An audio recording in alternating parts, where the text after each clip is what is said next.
Voter pour Léon, c'est notre espoir, notre fierté, nous relançons l'industrie, nous créons des emplois. C'est avec un morceau de rap en l'honneur de leur jeune tête de liste aux élections européennes que les communistes ont lancé jeudi soir leur premier meeting, dans le but de donner un élan à la campagne de Léon Desfontaines. Devant près de 1000 personnes criant Léon à Bruxelles, dans une salle de sa ville natale d'Amiens, Léon Desfontaines, qui stagne à environ 3% dans les sondages d'intention de vote, s'est montré rassurant. Le 9 juin prochain, nous ferons notre grand retour au Parlement européen.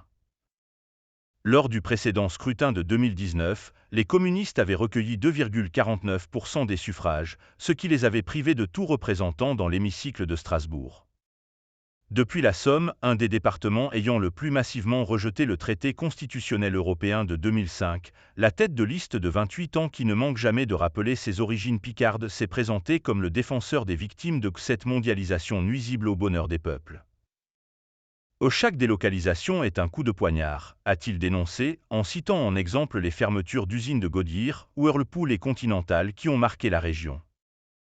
Cet environnement m'a façonné, a expliqué l'ancien responsable des jeunesses communistes, qui a longuement ciblé les coupes budgétaires annoncées par le gouvernement et les accords de libre-échange. Se disant souverainiste et défenseur du nucléaire, Léon Desfontaines s'en est également pris à Jordan Bardella, le Bouteflika de la politique française. Il est candidat mais on ne le voit nulle part, a-t-il dénoncé, appelant le président du Rassemblement national à participer au débat des têtes de liste. Salut les ch'tis. Issu d'une famille d'agriculteurs plutôt marquée à droite, Léon Desfontaines a la particularité de n'avoir aucune attache familiale avec son parti, chose rare parmi les responsables communistes. Et pour pallier son inexpérience, il peut compter dans cette campagne sur la figure tutélaire de Fabien Roussel, toujours fort de sa bonne cote de popularité.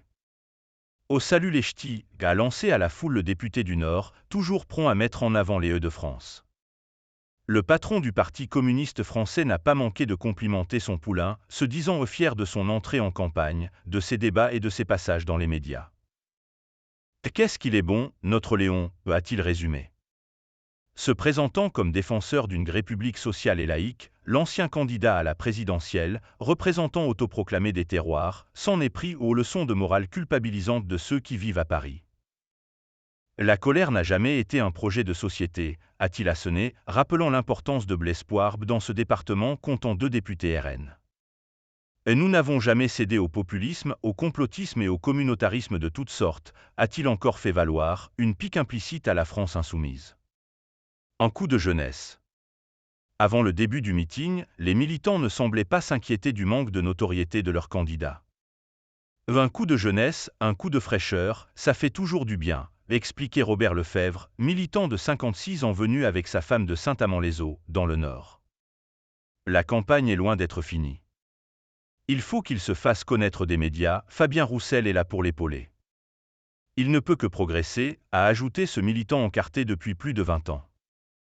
Et il n'a pas le capital médiatique d'autres candidats mais ça ne me dérange pas. Il est soutenu par des militantes et des militants sur le terrain qui lui font remonter des choses, indiquées pour sa part Héloïse, une Parisienne de 33 ans qui ne souhaite pas donner son patronyme. Tous auront pardonné à leur candidat les quelques fois où il a pu bafouiller pendant son discours. L'émotion, a-t-il plaidé. À nous de transformer la sympathie qu'il procure en vote, a résumé sur scène Léna Rau, représentante de l'Union des étudiants communistes.